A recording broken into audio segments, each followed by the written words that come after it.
Hola, buenas tardes amigos y amigas. Deseo, como siempre, que os encontréis bien de salud y, por supuesto, también vuestros seres queridos, ¿verdad? Me gustaría que fuéramos al libro de Isaías, ¿no? Para volver a recordar, ¿no? Fijaos, Isaías 53, para volver a recordar a nuestro Señor y Salvador Jesucristo, ¿verdad? Dice, ¿quién ha creído a nuestro anuncio y sobre quién se ha manifestado el brazo de Jehová? Subirá cual renuevo delante de él y como raíz de tierra seca, no hay parecer en él ni hermosura. Le veremos más inatractivo para que le deseemos. Esto parece contradictorio, ¿verdad? Porque esto de le veremos más inatractivo para que le deseemos, hombre, yo creo que aquí a lo mejor Isaías se equivocó, ¿no? Pero no. Dios no quería que Cristo tuviera un atractivo físico para que le deseáramos de la forma que le tenemos que desear, de una forma espiritual, ¿verdad? Y por supuesto cuando fue desfigurado por los golpes, como vamos a ver, mucho menos tuvo un atractivo, ¿no? Todo lo contrario, ¿no?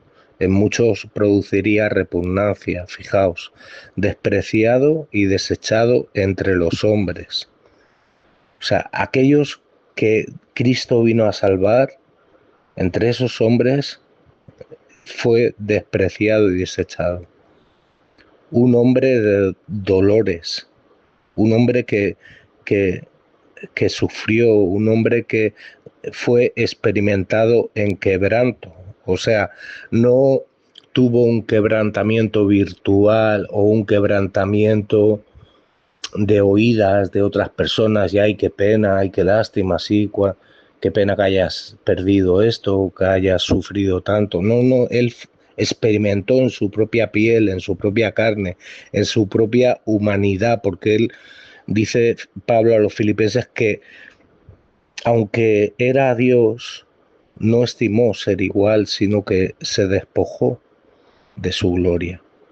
Por tanto, se encarnó y fue experimentado en quebranto. Dice, y como que escondimos del rostro, cuando estaba en ese quebrantamiento final, fue menospreciado y no lo estimamos. Los discípulos llegó un momento que lo menospreciaron. Algunos de ellos volvieron a su rutina de trabajo, otros no creían que había resucitado, no estimaban lo que Cristo les había dicho, ¿no? Que era necesario, ¿no? Que iba a ser crucificado, que iba a estar 2 días muerto y que al tercer día resucitaría, ¿no? Que iba a ser enterrado, ¿no? Cuando él pone el ejemplo de Jonás en el vientre de ese pez. Dice, ciertamente llevó él nuestras enfermedades. Fijaos, hermanos, si a ti te pesa y a mí me pesa llevar enfermedades, imagínate que tuviéramos que llevar las enfermedades también de otras personas. Pues Cristo llevó nuestras enfermedades.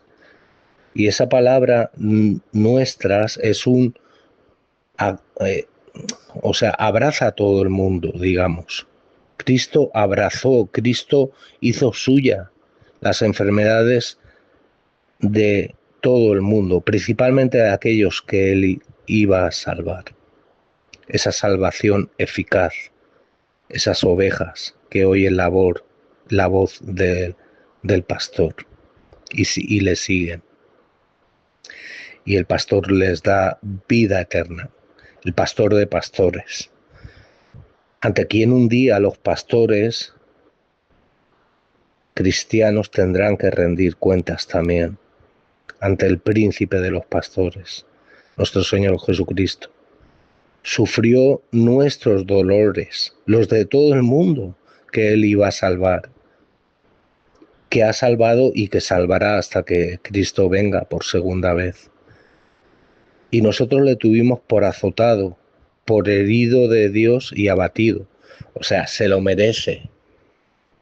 Mira, decía que era hijo de Dios, pues ahora, si eres hijo de Dios, bájate de la cruz. Si eres hijo de Dios, ¿por qué estás ahí sufriendo?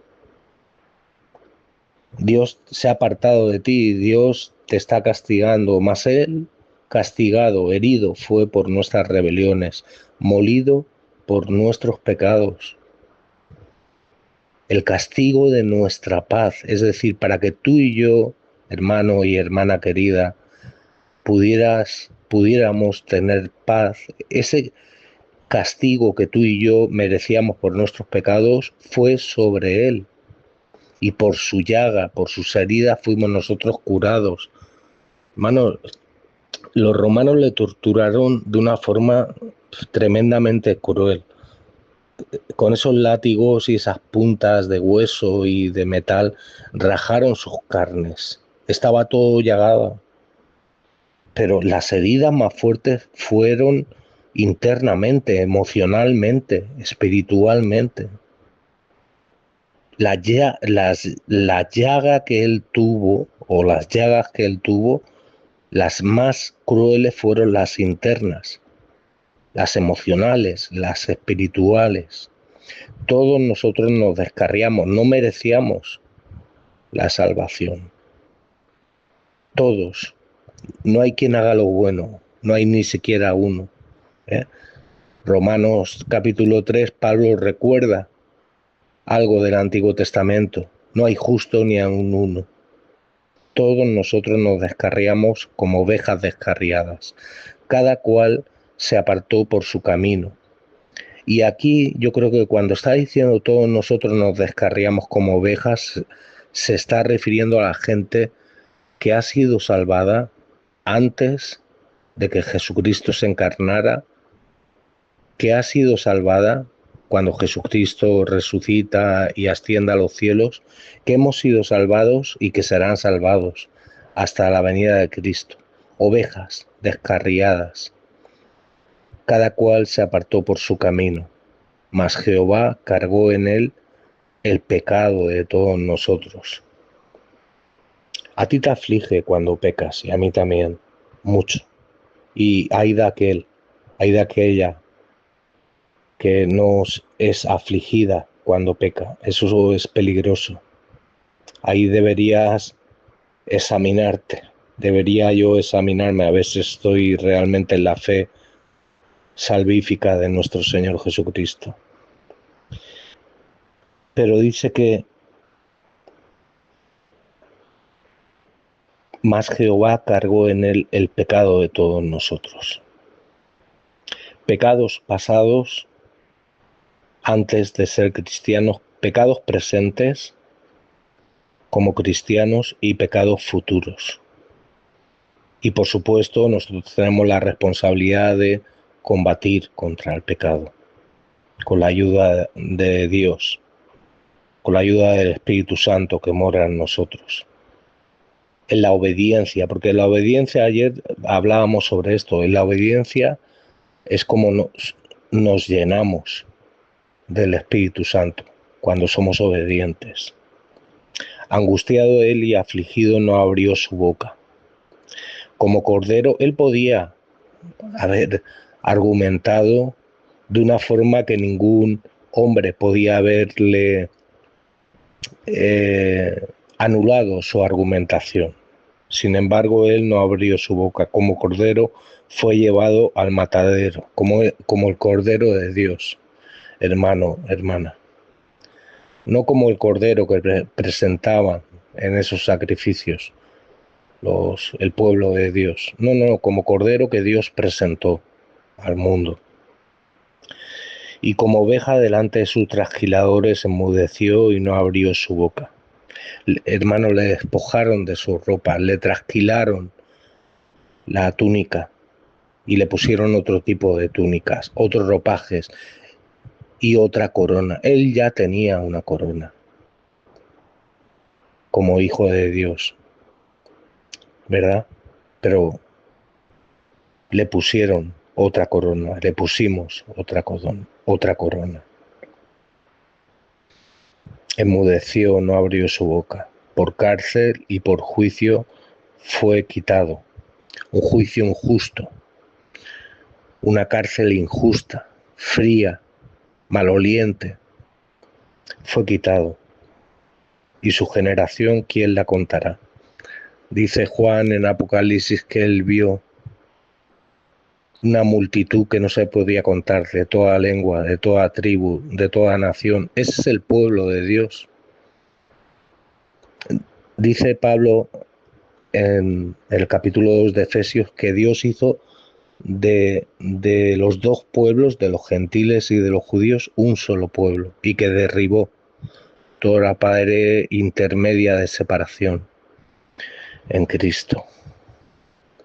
Y toda bendición que pertenecía a un pueblo nos pertenece también a nosotros como derecho, porque Dios de dos pueblos ha hecho uno. ¿Sabes? Tienes que considerar esto, hermano. Por cárcel y por juicio fue quitado, y su generación, ¿quién la contará? Porque fue cortado de la tierra de los vivientes, y por la rebelión de mi pueblo fue herido. El pueblo de Dios no es solamente Israel. El pueblo de Dios es la Iglesia. Y Dios, por medio de Cristo, ha hecho de Israel y de la Iglesia un solo pueblo. Primera de Pedro 2, 9 y 10. Léelo. Recuérdatelo, esos dos versículos de Primera de Pedro 2, 9 y 10. Y se dispuso con los impíos su sepultura. Entre gente que a lo mejor tenían una moral más o menos elevada, pero eran impíos. Era gente que no merecía la salvación. Mas con los ricos fue en su muerte. La antesala de la muerte, porque ya estaban sepultados en cierto modo, crucificados a un madero, cosidos con clavos.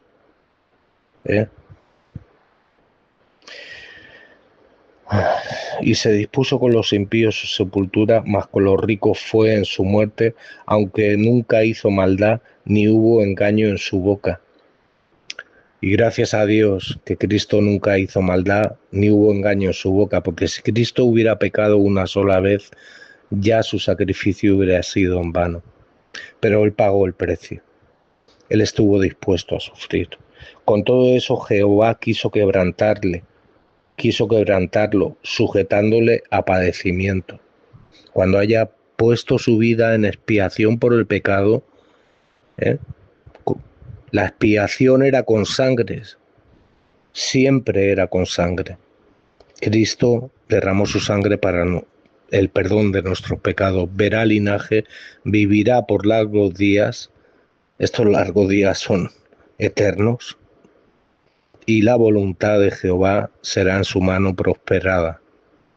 Esta expresión largos días serán expresiones que de alguna manera no tenían fin. O sea, era una forma de decir eternamente, ¿no? No me viene ahora la palabra concreta, pero era una forma que tenían los judíos de decir que algo es perpetuo o algo es. Verá el fruto de la aflicción de su alma y quedará satisfecho. Cristo vio más allá de su sufrimiento, más allá de lo que iba a padecer, más allá del menosprecio que iba a sufrir, más allá de la traición que iba a sufrir, no solo por Judas, por todos los discípulos, le abandonaron. El único que estuvo al pie del cañón un poco fue Juan y las mujeres. Fueron mucho más valientes las mujeres que los discípulos, los apóstoles. Pero verá el fruto de la aflicción de su alma y quedará satisfecho. Por su conocimiento justificará mi siervo a muchos. No dice a todo el mundo, a muchos. Y esos muchos serán muchos, millones de millones, pero no a todo el mundo. Y llevará las iniquidades de ellos. Por tanto, yo les daré parte con los grandes y con los fuertes repartirá despojos, por cuanto derramó su vida hasta la muerte y fue contado con los pecadores, habiendo él llevado el pecado de muchos y orado por los transgresores. ¿Y sabes qué? Cristo sigue orando por sus hijos, que muchas veces transgredimos la ley de Dios y sin embargo él somos sus hijos, ya no nos ve como, ya no está airado con nosotros. Somos sus hijos, sigue orando por nosotros. Pero quiero que recuerdes no solamente lo que he leído y lo que tú has leído, sino esta palabra del versículo 10 de este capítulo 53. Con todo eso, ¿y qué es todo eso? ¿A qué se está refiriendo Isaías? A todo lo dicho anteriormente, a las perfecciones de nuestro Señor Jesucristo, a la santidad de nuestro Señor Jesucristo, al amor de nuestro Señor Jesucristo, al sacrificio de nuestro Señor Jesucristo. Con todo y ser así, dice que Dios quiso quebrantarlo, sujetándole a padecimiento. Entonces, ¿quién eres tú, querido hermano? ¿Quién soy yo para quejarme por las cosas que a veces vivimos, que a veces tenemos que experimentar? ¿Estamos dispuestos a imitar a nuestro Señor y Salvador Jesucristo? Porque ese es el sentir que tenemos que tener. Ese es el sentir que Pablo decía a la iglesia en Filipos en el capítulo 2. Haya pues en vosotros este sentir que hubo también en Cristo Jesús. Os mando un fuerte abrazo y hasta la próxima semana si Dios lo permite.